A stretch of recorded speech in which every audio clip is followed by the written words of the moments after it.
এক বোন প্রশ্ন করেছেন, হুজুর শীতের রাতে ফরজ গোসলের ভয়ে আমি আমার স্বামীকে আমার সাথে থাকতে দেই না, এখন করণীয় কি? আমার কি গুনাহ হবে? জটিল প্রশ্ন। এমন প্রশ্ন কি আপনাদের স্ত্রীরাও করে নাকি?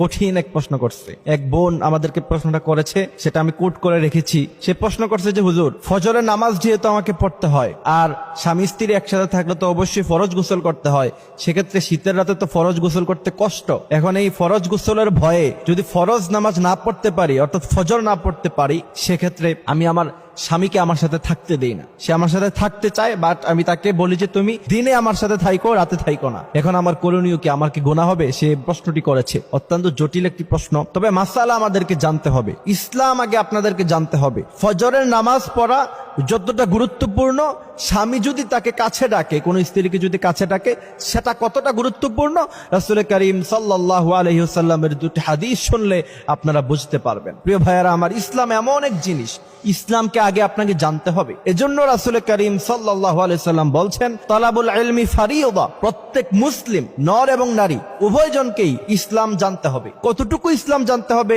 সেটা কিন্তু ব্যাখ্যা মুহাদ্দিসিন কিরামরা বলছেন, যতটুকু দ্বীনে ইলম শিক্ষা করলে পরে দুনিয়াতে ইসলামটাকে সুন্দরভাবে মানতে পারবেন, অতটুকু দ্বীনে ইলম আপনাকে শিক্ষা গ্রহণ করতে হবে। এখন আসেন মূল টপিকে। কোন স্ত্রী যদি তার স্বামীকে রাতের বেলায় ফরজ গোসলের ভয়ে এবং ফজরের নামাজ মিস হয়ে যাবে এজন্য তাকে রাতে যদি একসাথে থাকতে না দেয়, এটা কতটুকু যৌক্তিক সেটা রাসূলের হাদিসের দিকে তাকালে আমরা বুঝতে পারবো। রাসূল করিম সাল্লাল্লাহু আলাইহি ওয়াসাল্লাম বলছেন, পৃথিবীর সমস্ত মেয়ে লোকেরা শোনো, তোমাদের স্বামীদের মর্যাদা এত বেশি আমি দিয়েছি, পৃথিবীতে যদি আল্লাহ সুবহানাহু ওয়া তাআলার পরে অন্য কাউকে সিজদা করা জায়েজ হতো, পৃথিবীর সমস্ত মেয়ে লোককে বলতাম তোমরা তোমাদের স্বামীদের পায়ে সিজদায় লুটিয়ে পড়ো। এই জন্য রাসূল করিম সাল্লাল্লাহু আলাইহি ওয়াসাল্লাম অন্য এক হাদিসের বর্ণনায় বলছেন, তোমাদের কোন স্বামী যদি তোমাদেরকে মিলন করতে অথবা সে তার জরুরতে তোমাদেরকে যদি ডাকে, এমন সময় তোমরা যদি খাবার রান্না করা অবস্থায় থাকো, অর্থাৎ একটা মেয়ে লোকের সবচেয়ে সেনসিটিভ জায়গা কোথায়? যখন সে রান্না করে, যখন সে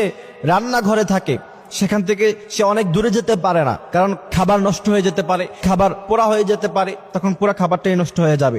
রাসূল করিম সাল্লাল্লাহু আলাইহি সাল্লাম বলছেন, ওই কঠিন মুহূর্তের সময়ও যদি তোমাদের স্বামীরা যদি তোমাদেরকে নিজেদের জরুরত পুরা করার জন্য যদি ডাকে, তোমরা তাদের ডাকে সাড়া দাও, খাবার রান্না করা বন্ধ করে দাও। সুবহানাল্লাহি ওয়া বিহামদিহি সুবহানাল্লাহিল আযীম। সেই হাদিস থেকে বোঝা যায় যে রাতের বেলা ফরজ গোসলের ভয়ে, ফরজ নামাজের ভয়ে আপনি যদি আপনার স্বামীকে আপনার সাথে থাকতে না দেন, এটা সম্পূর্ণ অনৈতিক, সম্পূর্ণ আনইসলামিক, সম্পূর্ণভাবে এটা নাজায়েজ।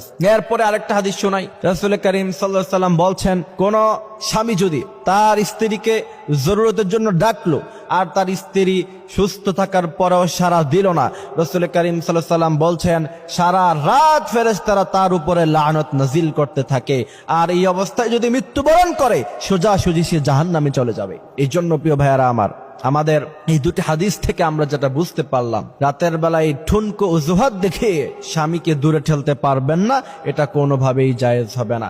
এবং এটা যতটুকু গুরুত্বপূর্ণ স্বামীর হক আদায় করা, ফজরের নামাজ আদায় করা, এটা এর চাইতে বেশি গুরুত্বপূর্ণ। সুতরাং কোনোটাকেই ছাড়া যাবে না, একটা অজুহাতে আরেকটা বন্ধ করা যাবে না।